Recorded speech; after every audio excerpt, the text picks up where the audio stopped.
Today, voice of the San Jose Barracuda, Nick Nollenberger, joins to preview the Barracuda season and if this is the year the Barracuda finally break through to the playoffs.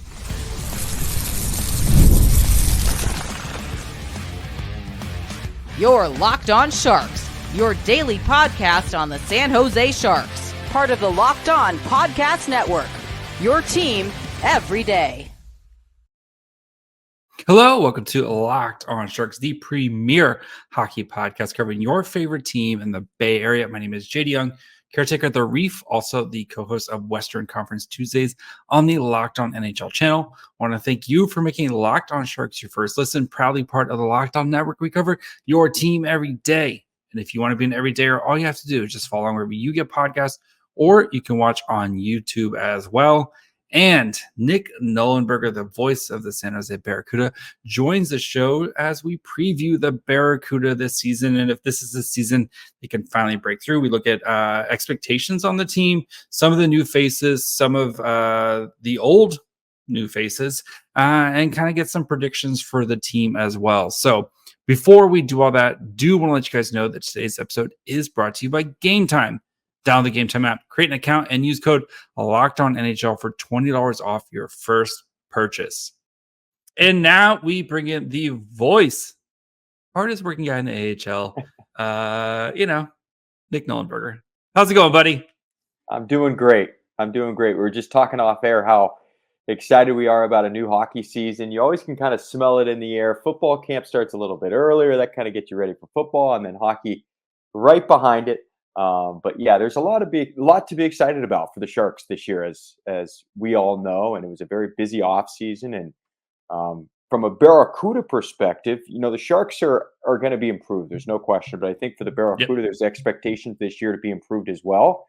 Now, things happen. We see it every single year. I always am pretty excited about what we have and who comes in and joins the fold. And then all of a sudden it blows up, a month into your season because you've got injuries and there's performance, related impacts on rosters. But you never know. But on paper, things are looking pretty bright for the Barracuda. Yeah, let's start with the Barracuda, which is entering its 10th season. First, time flies, doesn't it, buddy? It's already 10 seasons with the Barracuda in San Jose, right? It's insane. I got here year 2. So it's 9. It'll be my 9th season, which just blows my mind. I think COVID kind of just evaporated about 3 seasons. It was like, boom, there goes 3 years. But it's incredible. And it's been, it's been such a journey for this team, as you know, starting at SAP Center, trying to build out an identity, trying to educate fans what this product is. Sharks fans very familiar with the AHL. I think Sharks fans are some of the most educated in the sport, but this league was not around here. It was not in California. Players getting recalled were coming all the way across the country. So you knew of the AHL, you knew of the farm system, but it took a little bit, I think, for just the area to get used to it, to get comfortable and understanding of the league and the process it takes for players sometimes to get to the NHL. So it's been a learning curve of sorts for people as well, for Sharks fans. And now that the team's in its own building, it's kind of built out its own identity. And it's only getting bigger. I think fans are still realizing, and people in the Bay Area are still realizing what this product is and what is kind of in their backyard and almost, below their noses of sorts. So, it's flown by. It's incredible. We're at year 10. Yeah, no, I think with the AHL, especially just the part, like being able to have your prospects in your own backyard and be able to work with them, I think, more closely every day. And I think you're seeing some of that to start to come to fruition with the Sharks. And, you're not having a guy playing all the way across the country. And if you need him up for a call up, he's right down the street. And, the Sharks practice there. I mean, the Sharks have had all their, training camp practices at TechCU. And I think it's also been good for the fans and stuff. But, you kind of mentioned it a little bit, but this does feel like an important season for the Barracuda and for the organization, right? We know what happened last year. One of the worst for the Sharks, right? One of the worst seasons in modern NHL history, but we were rewarded with it with our nice shiny Macklin Celebrini. But kind of, the Barracuda last year kind of felt like that team where you're expecting them to maybe kind of take a step, and it was very much like one step forward, one step back, one step forward. Once like it just, they couldn't seem to get traction. But it seems like Mike Greer and Joe Will went out and added some pieces this year. We'll talk about some of the new additions and stuff, but it feels like a year for the Barracuda where they kind of need to take a big step this year, right? I think the hope is there's no doubt. They had expectations a couple of years ago. If you heard kind of what the chatter was we want to get into the playoffs. That is our goal. That's our expectation. Well, it didn't happen the last couple of years, and unfortunately, last year, the Barracuda really struggled. And as you mentioned, it was a major consistency issue, really at all three levels. They struggled to defend, and that's kind of been an issue the last couple of years. They struggled, I think, to get consistent goaltending. They were platooning. Whether it was Makaniemi, who dealt with just a litany of injuries over his time with the Sharks. He was supposed to be the guy, right? And then you had the two guys behind him in Krona and Romanov. Unfortunately, Etu just never quite got that full bill of health. And because of that, I felt like it thrusted these goalies into a not a real advantageous position for them. Romanov and Krona last year played in 3 different leagues. When do you see that a guy play in the ECHL, AHL, and NHL in one season? It's a lot. It's almost unheard of, and for it to happen to 2 different goalies is extremely rare. So these guys were thrust into positions probably earlier than the organization would have hoped. This year, hopefully, you've got more stability at the position. I think it's still to be determined on what shakes out with the Sharks. We know they have 3 NHL caliber goalies. How that impacts the Barracuda, who's with the Barracuda at the start of the year, I think is still up in the air. But certainly there's a confidence, I think, about that position with the acquisition of Askarov. And then you look at Romanov in his second year. Could he take a step? He's got the physical tools to play in the NHL, but it's about, the results. So we'll see if he can take a big step and continue to kind of push forward and on the development path, they hope. And then you've got guys like Gabe Carrier, who's kind of an unsung guy, a little bit older, played college hockey, was undrafted. We'll see if he can make an impact. Aaron Dell's in camp right now. So Aaron Dell's a guy who lives locally. Him and his wife, he's got 2 kids. They live in San Jose. This is their home. So he's been skating with the team all summer, and then they signed him to a PTO. So who knows what's going to happen with that? Maybe he ends up signing with the Barracuda, and now you've got a veteran guy in the room as well. So we'll see what happens. I'm really encouraged about the depth this year. You're going to see more of a veteran presence. And as you mentioned, we could talk about the guys who are coming in, the more established professionals who have had a lot of success at the AHL level. Will help a lot. It'll help the young guys. It'll slot them in their appropriate spots. It'll give them better chances to succeed. And overall, there's just more competition this year than we've seen in a long time. The level, the caliber of player in this organization is at a completely different level than what we saw even a year ago. So there's a lot to be excited about. I don't think they want to put huge expectations on this Barracuda team, at least right away. Let's see what we got. Let's see how things shake out. Let's see how health goes with both teams. Let's see who kind of takes the job, impresses, and then we'll go from there. But certainly, if you look at the team on paper, this is as talented as we've seen in a long time. Yeah, I mean, you kind of touched on it there a little bit. Was guys you were expecting to be big contributors for you last season? Ryan Carpenter, who was signed to kind of be your number 1 center. Of course, he spends most of the season with the Sharks because of their injuries out in the middle, especially with Logan Couture missing all but 6 games. Justin Bailey, who was a trial guy, but was, has been a dominant AHL player in his career.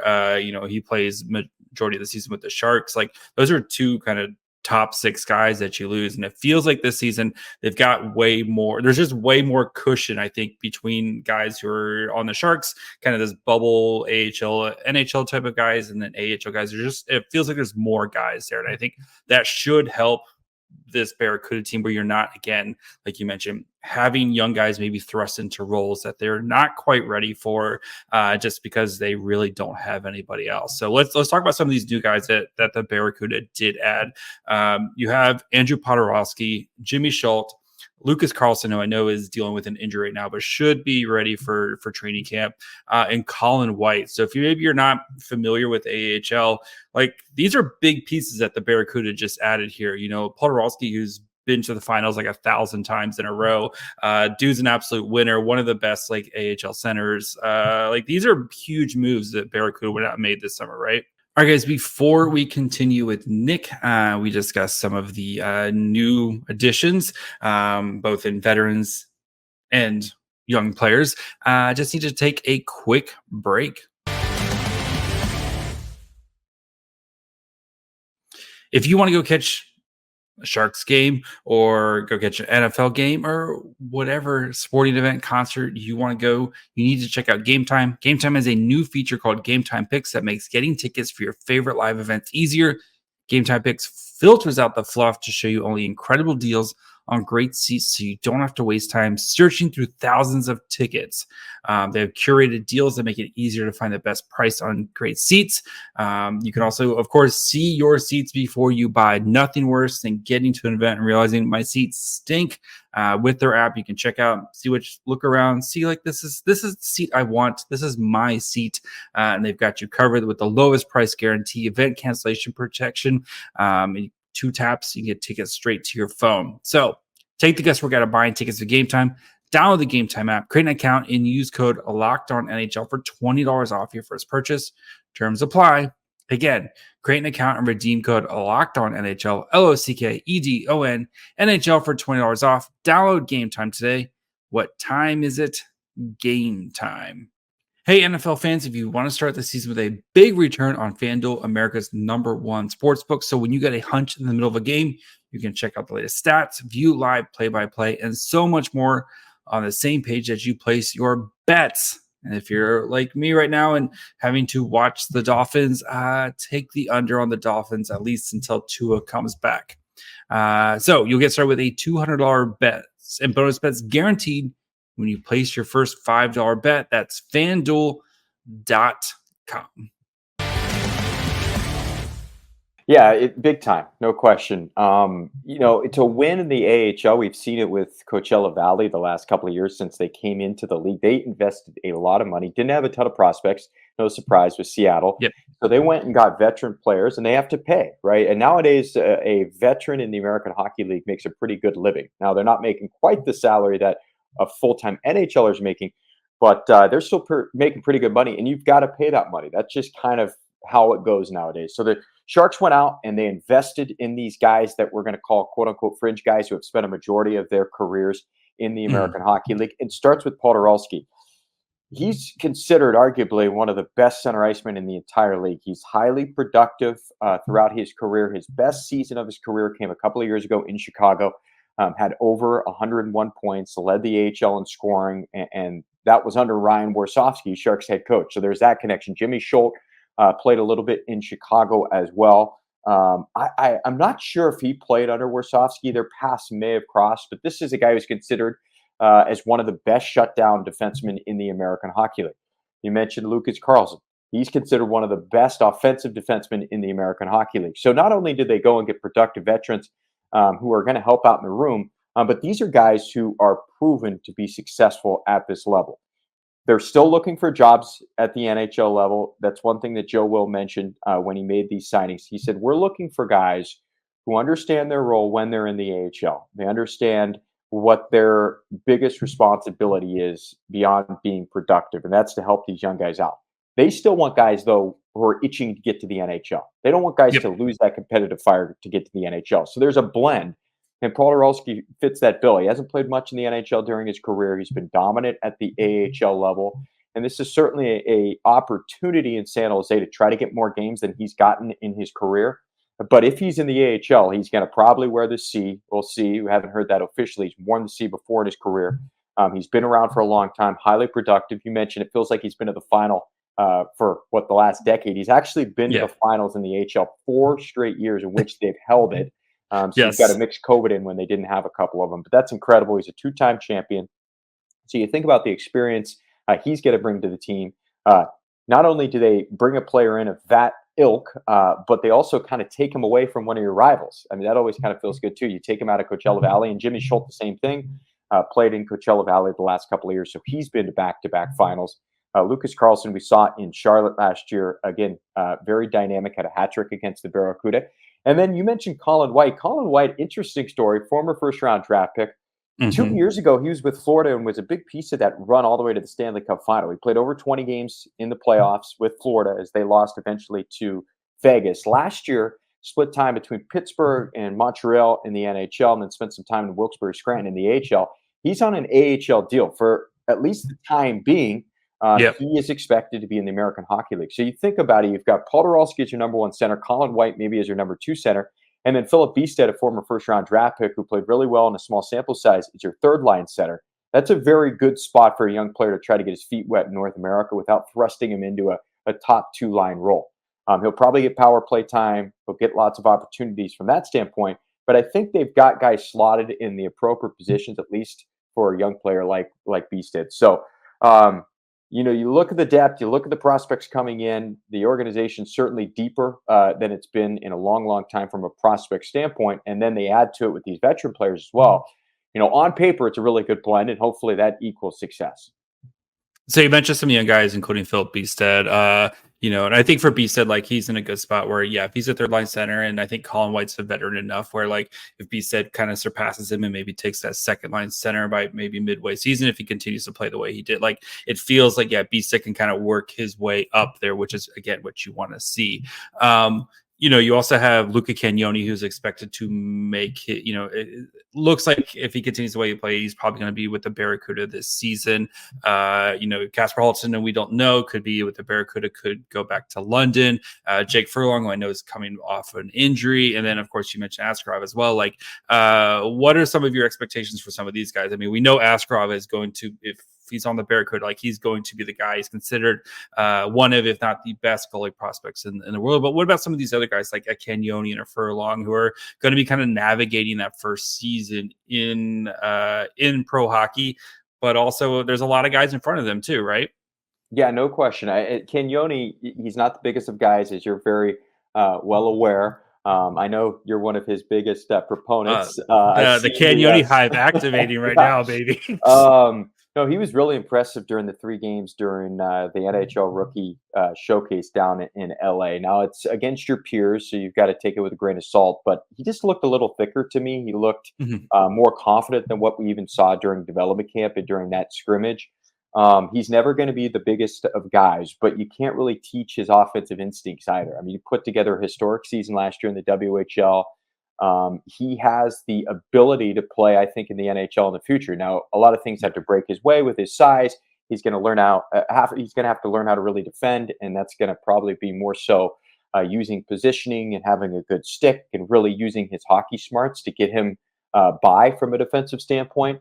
But offensively, you just can't teach that ability. And you look at what Mike Greer's done over his first couple of years with these drafts. They've gone very big. There's been a trend. Yes. It's big guys, big bodies. Big boys. Even in the later rounds, he's drafted defensemen that are more kind of project type guys, but they're big. Yep. Cagnoni's the exception to that rule a little bit, and I think they saw all the offensive potential, and he was just too hard to pass up. So he was extremely impressive, again, in the rookie face-off. I'm really excited to see what he can do. I think he'll probably, it seems like at least, the whispers and kind of the common thought at this point is he will be with the Barracuda. He turns 20 right before the turn of the new year, so that makes him eligible to play in the AHL this season. So I'm really intrigued. The back end is interesting. That's probably the biggest question mark, but maybe the biggest opportunity too. Most people, I think, from what I've heard from upper management, what I've surmised so far is that Muka Madolin's going to be given every chance to try to make the big club, and well deserved. I think he's ripened enough in the AHL at this point to get that opportunity. He's dealing with an injury, so right now, still banged up, so that's going to impact it, right? But where does that shake out? Does that force him down to at least start with the Barracuda once he's healthy? Where do these pieces land? It's going to be contingent on health and obviously performance as well. But I want to see a guy like Pooley, who I thought really looked pretty good in the rookie face-off. Last year, he struggled a little bit getting used to the North American ice. But if he can kind of figure it out, he's another guy. They went out as an undrafted guy. He's 6'5". He's got all the ability. He's just got to get used to the physicality and the quickness of the North American game. And I thought he was really impressive, the rookie faceoff. So there's always guys that are going to surprise. There's some guys that maybe fall off and kind of fall out of the discussion. We'll see. And that's kind of the fun part about it. Over the first month or so, things will shake out. What you predict and prognosticate doesn't always come to fruition, as good as I. So Yes. The defensive core is kind of an interesting element. And, you mentioned some of these other guys, just young players, Furlong, coming off an injury, but a guy they're really excited about. They feel like Yeah. playing for the World Junior team in Canada, that's a very hard team to make, obviously. It's usually sprinkled with first-round draft picks. He's a later round pick.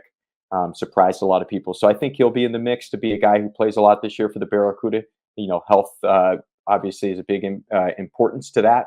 But there's pieces that get you excited, and a lot of this can be masked, right? Your defensive core can come along if you have really good goaltending, and if you end up having a guy like Askarov, who proved last year at the AHL level he's one of the best in the world. It'll be interesting on where this team can go, and is he with the team all year long? If he does start with the Barracuda, we'll see. I think you'll take him for however long you can. Yes. So we'll see how things shake out. But there's definitely a lot of pieces to be excited about. All right, before we finish up with Nick, and we also make some predictions on the season, including who's going to score the most goals, who's going to represent the Barracuda at the All-Star game, and if the Barracuda make the playoffs, just need to take a quick break. We're driven by the search for better, but when it comes to hiring, the best way to search for a candidate isn't a search at all. Don't search, match with Indeed. If you need to hire, you need Indeed. Indeed is your matching and hiring platform with over 350 million global monthly visitors, according to Indeed data, and a matching engine that helps you find quality candidates fast. This is busy work. Use Indeed for scheduling, screening, and messaging so you can connect with candidates faster. Indeed doesn't just help you hire faster. 93% of employers agree Indeed delivers the highest quality matches compared to other job sites, according to a recent Indeed survey. So join more than 3.5 million businesses worldwide that use Indeed to hire great talent fast. And listeners of this show can get a $75 sponsored job credit to get your jobs more visibility at Indeed.com/lockedon. Just go to Indeed.com/lockedon right now. Support our show by saying you heard about Indeed on this podcast. Indeed.com/lockedon. Terms and conditions apply. Need to hire. You need Indeed. And then there's also a couple guys we haven't talked about. Like we know like Thomas Borla, which is kind of announced that like he's dealing with an injury. It's going to be close to training, like to begin the season. So I'm assuming now if he's probably going to start the season with the Barracuda. And I know he's kind of another one of those guys who's itching to make the leap, like a full-time leap. You have Graf, who played with the Sharks last year, but probably, maybe might need a little seasoning with the Barracuda, but it's also right now playing with Eklund and Granlund, like in preseason. Like there's a lot of really fun pieces, and no matter how this kind of shakes out, it feels like the Barracuda will be able to at least ice an exciting team every night with a nice mix of these veteran guys and these young guys. So two young guys I want to talk about really quick though. Bystedt and Cardwell. Those two you saw it at end of last season, just the chemistry those two guys had. You saw it again in the rookie tournament. Like, what is it about those two guys you think that works so well? Like Cardwell just has that like nonstop motor, I think, where he's just like kind of like that dog in him. And then I think Bystedt with his size, it's such a perfect complement to each other, right?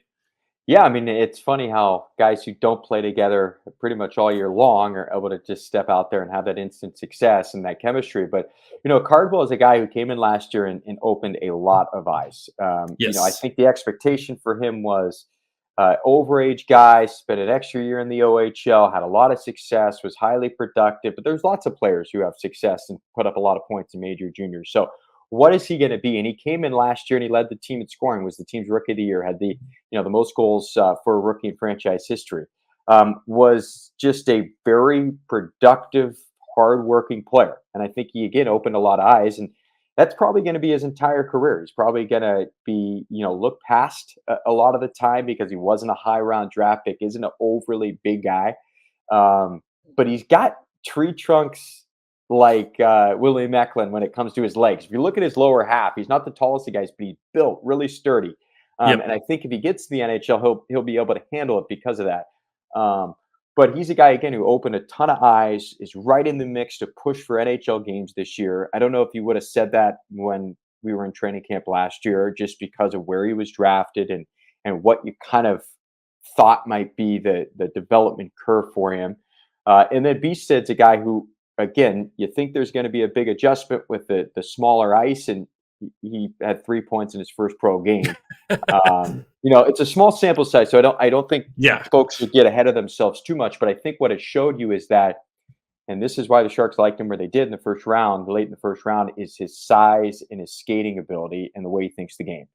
I don't know if he's going to be a huge, productive offensive guy. He may be, but it's those tools: his skating ability, his hockey smarts. He's just that classic sweet. Does all the right things, but his mobility for his size makes him a really intriguing kind of physical combination. So these are guys who are going to play games in the AHL. There's no question, but will likely get NHL games this season as well. Yeah, I think Bystedt, I think his game just fits North American ice much better than it does playing in Europe. Like I watched him play, games in Sweden and stuff. And for some reason his game is just that smaller ice. I think it's because he can kind of move around in a phone booth a little bit. I think his game fits North American ice way better. So before we get to some predictions, I know it was a hot topic this offseason, but the AHL veteran rule. I know it's again, like you have guys who are, I know the AHL, right? You're trying to get guys ready for the NHL, but at the same time, it feels like maybe some of these guys are getting pushed out. Like, what are your thoughts? I know you have to be diplomatic about it, but what are your thoughts on the AHL veteran rule? Does it need to be like a tweak? What do you think? Well, sometimes, when you've got a roster comprised of X number of veterans, last year the Barracuda ran into it where they had to rotate guys in and out of the lineup. Yep. It kind of just goes against what you want as a fan, if you will. If you're going to a game, you want the best team on the ice. Right. So it kind of goes against common thought, but you understand why the rule's in place. The AHL has gone completely to a developmental model. That's why these NHL franchises have invested in their AHL teams as much as they have, because they see it as a tool to win. Nowadays you've got to develop and get guys to succeed on entry-level contracts with the salary cap. So it's extremely important to draft and develop very well. Every team that's had success, in the last decade plus has done that very well. So you understand you've got to develop these guys, and the best way to do that is to play games. So that's where it kind of lands. The AHL, you can go way back to even the IHL. It was predicated on veteran guys who had been around for a long time, and it was a hard league for these young guys to, one, to crack the lineup, and two, physically handle it. It was just a different game, right? So I think it doesn't necessarily make initial sense from a fan standpoint, but you've got to fall back on the real importance of the league, and that's to develop young players. So, that's the reasoning behind it. It just doesn't always compute in your brain when you try to think of the best roster you can put out there to win. Very diplomatic answer, Nick, I'm sure. Yes. All right, let's get to some predictions here. All right. Number one, who starts the most games in net for the Barracuda this year? That is a great question. Well, we'll just say Askarov for now, because he is, the third goalie, if you will. And Mike Greer has come out and said that he's spoken to him, and if he were to put him in the AHL for a little bit, there wasn't any sort of issue there. I think when the trade first went down, you thought, well, there's no way he's going to go to the AHL. He already came out and said he wasn't going to report to Milwaukee, wanted to be in the NHL. But I think it more had to do with the fact that, the contract for Saros was so long. Yep. When's my path to the NHL to be a number one goalie? So I think at this point, we'll just say Askarov because of the three goalies. We'll see as we get to the trade deadline. Injuries are always a huge factor when it comes to goaltending. I mean, it's almost like every team needs three at minimum in their organization that are bona fide NHL quality goalies. So Sharks have that, and that's certainly a bonus and a major upgrade from what we've seen over the last handful of years. So that's my guess, but I guess your guess, is as good as mine. I have no clue. I think we'll see. Yeah, I think it's Askarov. I think Askarov again. I do think Mike Greer has a plan to maybe kind of sneak him up every once in a while, get a game or two in the NHL. Then, especially since he's still waivers exempt, utilize that to the best of your ability. But yeah, I think it's Askarov. Askarov. I've heard both, but anyway. Yeah, I've heard both too. So who knows? We'll figure it out. I'll have to ask him myself when he I've heard him say Askarov, and I was like, "Oh, that's interesting." And then I heard last year they were saying Askarov in a lot of the broadcasts, so I wasn't sure. I'll ask him myself. Sometimes these guys, they come over from Russia or Europe, and they try to put more of a U.S. kind of English spin on it of sorts. Yeah. Ask Dan Rusanowski. We'll get the correct pronunciation. You saw his Russian he busted out the other day. I was That's pretty why impressed. he's in the Hall of Fame. That's why he's a Hall of Famer. That's why he's the best. Yes. All right. Who do you got as the leading goal scorer for the Cuda this year? Ooh, that's a good question as well. Let's go Poturalski. He's more, I would say, probably more of a distributor than a goal scorer, but he certainly has the ability to score a lot of goals. So I think if he has a big season, it's going to kind of help pull the rest of the team. So let's go with Andrew Poturalski. I'm going the Gushin. I think this is the year we see like he you could see it. Like I think last year, if he doesn't get hurt, he probably leaves the team too. And he was on a tear before he got hurt. So yep. And Gush is a guy you mentioned, Bordeleau. Yeah, Gush is a guy who's pushing for NHL opportunities this year as well. So we'll see. And sometimes that impacts a guy being in the lineup a lot, and maybe ultimately that impacts how many goals he has in the AHL. As a fan, as someone who's rooting for the player, the person, you hope that he gets more opportunities this year. So we'll see what shakes out. But if he plays with the Barracuda, there's no question he has as much scoring touch as anybody on the team. All right. Who represents the Cuda at the All-Star game, which is down in Coachella Valley this year? Oh, good question. That's a good one. Let's go Filip Bystedt. We've had a kind of a track record of younger players who have gone on to represent the team. The All-Star game is interesting because it's kind of a blend. You get some veterans there, but you also get prospects, because you do want a lot of prospects there, because ultimately you want fans to come to the game and then say, hey, I saw them, at the All-Star game a couple of years ago. If he doesn't make it, let's go Jack Thompson. He was in the All-Star game last year, and if he plays for the Barracuda, I think he's going to put a lot of points up. If he plays a majority of the season, he's proven that over his first couple of years in the AHL that he's highly productive in the league. So we'll fall back on Jack Thompson if it's not Filip Bystedt. Those are, yeah. Who do you got? Make a lot of sense. I was going to say Poturalski, but I think you kind of you swayed me to go younger here. I'm going to say Gushin. Gushin was supposed to go last year. Okay. He got hurt. Gushin gets his opportunity. He gets his makeup call this year. So that's I'm going to keep riding the Gushin train. So, all right. Last question. The Barracuda make the playoffs this year? Yes or no? Yes. We got to. It's time, right? It's a roster that certainly is good enough. Health is a big factor. Call-ups are a big factor. But I think organizationally, there's more depth than we've seen in a long, long time, which is going to push players down. It's going to allow for players to over-marinate, which is not a bad thing. Sometimes guys, they get discouraged because they want to be NHL players. You don't blame them one bit. But ultimately, when they look back on their career and they say, maybe I was in the AHL for just the perfect amount of time, even though it felt a little bit long, I think that's a very good thing. So the Sharks have a ton of depth. I think that's going to help this Barracuda roster, even if there are injuries or recalls. And there's no question this should be an improved team that should be pushing for a playoff spot. You heard it here. Nick guarantees the playoff. Get your playoff tickets now. No. I think the Barracuda, I think they make it. They have to make it this year. We've been waiting. I think they have the perfect blend of veterans. They got the young guys, guys like Tristan Robbins, who we'd even talk about kind of entering that third season, Gushin entering that third season. It feels like the time for everything to kind of come together for them. Not only make the playoffs, but maybe make a little bit of a run here. So, Nick, thank you so much for your time. Where can the people find you, buddy? You can find me on Twitter at Nick Nolan. Write a blog for the team website. We've got a team podcast, so we try to produce as much content. We'll have a lot of stuff coming out as the season's fast approaching, but JD, always great to catch up. We appreciate your coverage and your support of the team. So thank you. And wearing my Cuda shirt. I saw it. Too. First thing I noticed. But I appreciate you, and anytime, happy to hop on. Sounds good, buddy. We'll chat again here soon. All right. All right, guys. I want to thank Nick Nollenberger for taking time out to hop on talk about the Barracuda. Exciting times in San Jose. I think for the Barracuda, this is the season where we finally start to see some progress. A lot of those young guys that we've been kind of waiting on, I think they kind of make those steps. Perfect blend of veterans and young players kind of all coming together here. And if Askarov is in the AHL for most of the season, I think this is going to be a really quality Barracuda teams that should be pushing for a playoff spot. So again, thanks to Nick for his time. Make sure you guys are following along wherever you get podcasts. And of course, you can watch on YouTube as well. We'll be back tomorrow for the recap of the Sharks preseason game tonight.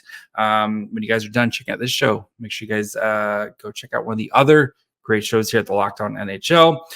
You got anything in the Bay Area, right? Locked On Niners, Locked On Warriors, Locked On A's, Locked On Giants. Wherever you get podcasts. And of course, you can watch on YouTube. You can follow the show here on Twitter, Facebook, and Instagram at Locked On Sharks. And follow me on Twitter at MyFryHole. Till tomorrow. Bye, friends.